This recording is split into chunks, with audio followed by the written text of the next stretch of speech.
This life isn't as black and white, all good and bad, right and wrong, as we tend to think. It's complex, and we're all just humans trying to make sense of it.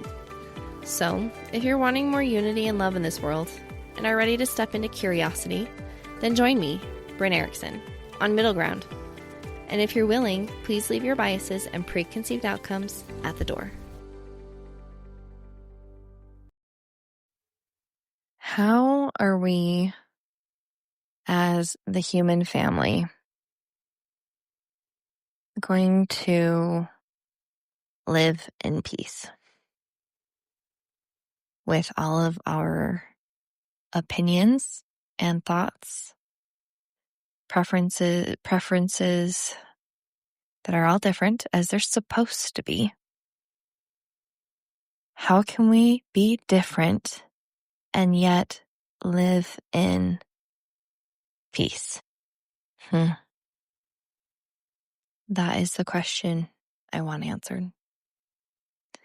I've been thinking a lot about this today. Today is September 10th when I'm recording this, and Charlie Kirk was assassinated, which shook a lot of people and caused a lot of different opinions to surface. And I am not one to engage in social media much as far as scrolling or checking up on current events. I leave that up to my husband and people that like to be informed to tell me, because it just weighs me down a lot. But I did scroll a little bit and was just kind of taken aback by the comments of, he had it coming and he brought this upon himself. And I did think, I wonder if I've ever thought that. I'm sure I have, about someone before that I didn't agree with, or someone that I thought was less than me. And I felt a moment of shame about that. And how how are we going to create this peaceful world that I would think that we all want? Maybe we don't. Maybe I'm a woman show over here. I don't think I am. I think there are plenty of people that truly do want more harmony and peace and compassion and less violence, less hurt, less war, less oppression. So how do we do it? What's the answer? Is it making more laws? Making more rules? Reforming? What is the answer? And the word grace actually came to my mind, because we can make all the laws and rules that we want, put them on paper, tell everybody about it, try and enforce it. But if our hearts don't change, if we as the people, the ones who are going to abide and carry out these rules, if we aren't willing to do the work on the inside, then we'll never do the work on the outside, meaning how we act and show up in the world. And we're always going to have our own view on this life that is affected by the experiences that we have, by the people that influence us, the traumas that we have, the love that we feel or don't feel, what empowers us. And we are also very much human. Like, this life experience is about opposites. That's the whole purpose of this life, is to experience the highs and the lows, the good and the bad, the sweet and the salty, and the bitter, Are those really opposites, sweet and salty? I don't know. But you have to experience them all to appreciate the opposite. So as much as it sucks that there is murder and suffering of all kind, I hate saying that it is essential and necessary and a part of this life, but it is. Does it have to be to the degree that it is? I don't think so. I think that is something that we can have more control and a say in what that suffering looks like. Obviously, we have more control over that, but it's going to happen. Like, I think how people's these days with cameras all over the place and social media, any human at any point, their low moment, their moment of like them being at their worst can be captured and put on display for the entire world. So let's say you're yelling at your kid, someone catches you, puts it on display for everyone to see, you are scrutinized and destroyed, right? And how awful and sad is that? Because all of us have those low moments. No one is exempt from that. If you're a person that has reached complete non-violence, non-anger, non-lashing out, I would love to meet you. I wonder if you have children. Kids have brought out a whole different side of me. And I lash out, and I believe that that's our natural man and who we are trying to overcome. And that is the big part of this life experience, is learning to overcome those impulses to yell, to hit, to scream, to be silent when we maybe should speak up. Not being so reactive.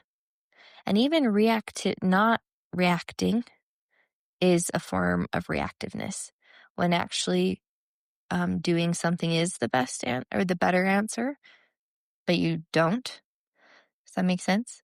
So basically, I think a huge part of this life is learning to overcome that natural man, which to me is that like initial reaction, and is usually the reaction you wouldn't necessarily choose if you had had a moment to like think and process and come up with a more intentional reaction. And nowadays, so many people, I mean, a current one that's going on social media right now was at a baseball game. You've probably seen this one, right? And a baseball goes out into the crowd, and a woman is going down and she's about to reach for the baseball. And then a dad comes down the aisle and grabs it before she does and takes it down to his kid and gives it to him, and it's his birthday. Well, the woman comes marching down and gets in his face and demands the baseball back and throws a fit about it, and he gives the baseball back. And this woman was just torn apart, right? I heard that she even got fired from her job. Like, I don't know if that's true. I mean, it's crazy that she would be, that this one moment, right, would affect her entire life because of this world we live in. And of everyone being on all the time. And yeah, that stinks. That was a low moment, kind of maybe a poor decision in hindsight. But then again, I get curious. I'm like, why? What's going on in her life that baseball was that important? Interesting. And I wonder what she thinks of her decision now, right? Now that she's been able to take a step back and evaluate the situation. And there are often times where I'm grateful for prayer, because that's kind of a moment that you get to reflect on your day in quiet, in your heart, and go over the things that went well, the things that you want to change and do better in. And that, to me, is what the atonement is all about, is looking inward and being like, man, this wasn't the way I wanted to show up in the world, but I keep doing it. So we're just going to keep working on it. And I'm going to show grace and compassion to myself as I'm working on this part of me. Because this is a part of me for whatever reason, from trauma, or I was just born this way. But I'm going to keep working on it and draw on strength for me. It's from Jesus. And I'm blessed to have amazing supportive people in my life. And I know there are people out there that don't have huge support systems or even any support system. And man, imagine if we all looked out for each other. Like, what if we all went to the supermarket and it was just bustling with people checking in with each other all the time, whether you knew each other or not? You just went up to someone and you're like, hey, how are you doing today? What can I pray for you? Wouldn't that be cool? We just had each other's back all the time.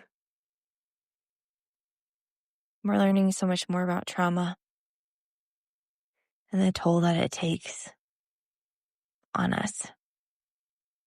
Mental illness, whether you're born with it or not, and how that causes us to make decisions.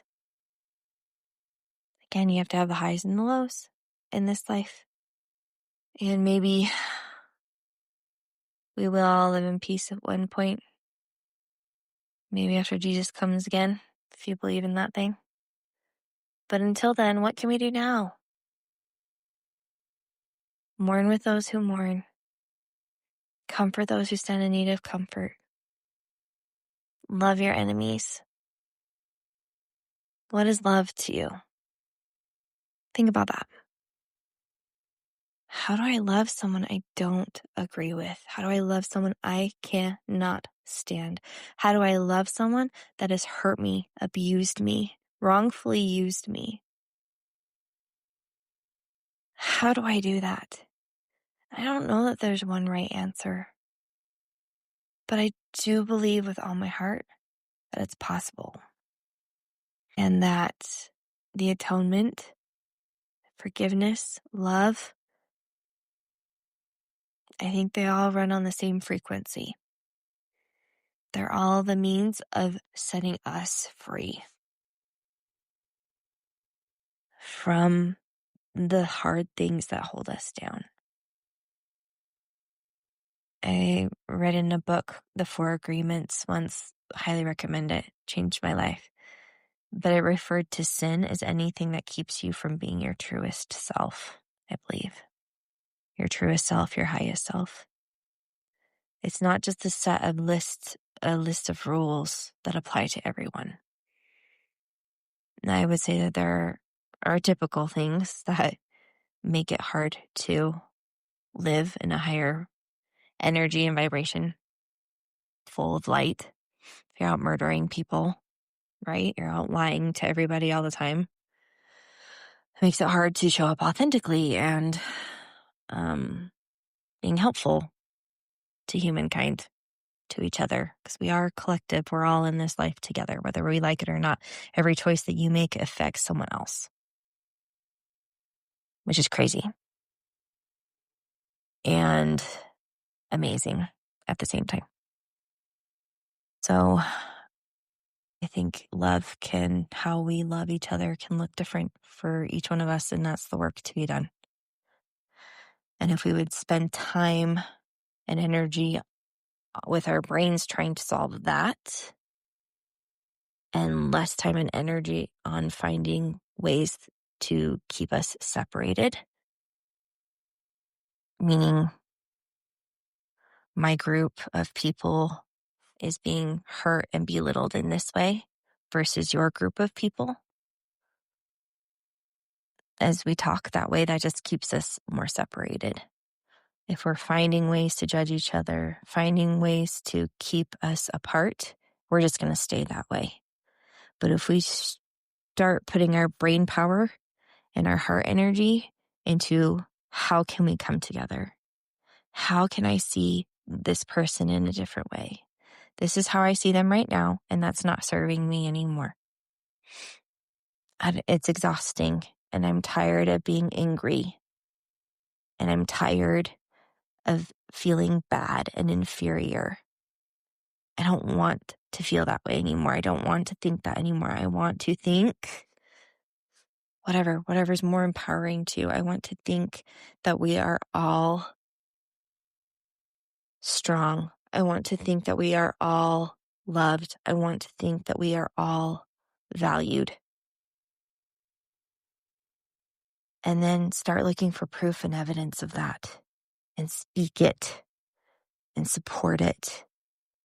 And if we all start doing that and taking care of each other, holding space for each other, which for me is that comfort, those who need comfort, mourn with those who mourn. You don't need to fix people's problems. You don't need to fix them or even change them. It's just allowing them space and a moment to sit and tell you what they're thinking and what they're feeling. And you trying to be as neutral as possible. Not even neutral, but like embracing and loving them, even when you don't agree with them or you're having a hard time seeing it their way. But not thinking I'm better than you. I've got this better. I've got my life put together more than you. I'm superior than you. That's not going to be helpful and is counter to what we're trying to achieve here. Awesome humans. All right, I feel lighter now, having said all that. It's been on my mind and my heart today. I've been holding back my tears. I have no doubt that when you share my episodes, you're like, she cries a lot, but it's okay. She's very secure in sharing and expressing her emotions. So I'm going to get all of you to be comfortable criers too. Expressing your emotions is healthy in healthy, helpful ways. It's been a big day for us, in one way or another. And my heart goes out to you because I have no doubt, oh, here they come, that you are going through something or have been through something that you have scars on your heart from. And I may not know you, but I am aware of you. I believe that there are a lot of people that are aware of us on the other side, helping us somehow. I am aware of you and your hurts. And it's heavy and it's hard. But with time and in searching for ways to let that go, to overcome that hurt, so it's not so prevalent anymore. I don't know if we ever completely get rid of our hurts. I mean, scars are left behind, right, of our hurts, but they get smaller, maybe less visible with time, less irritated. But they are part of us, always and forever. But it's how do we live with them so that they don't control us so much.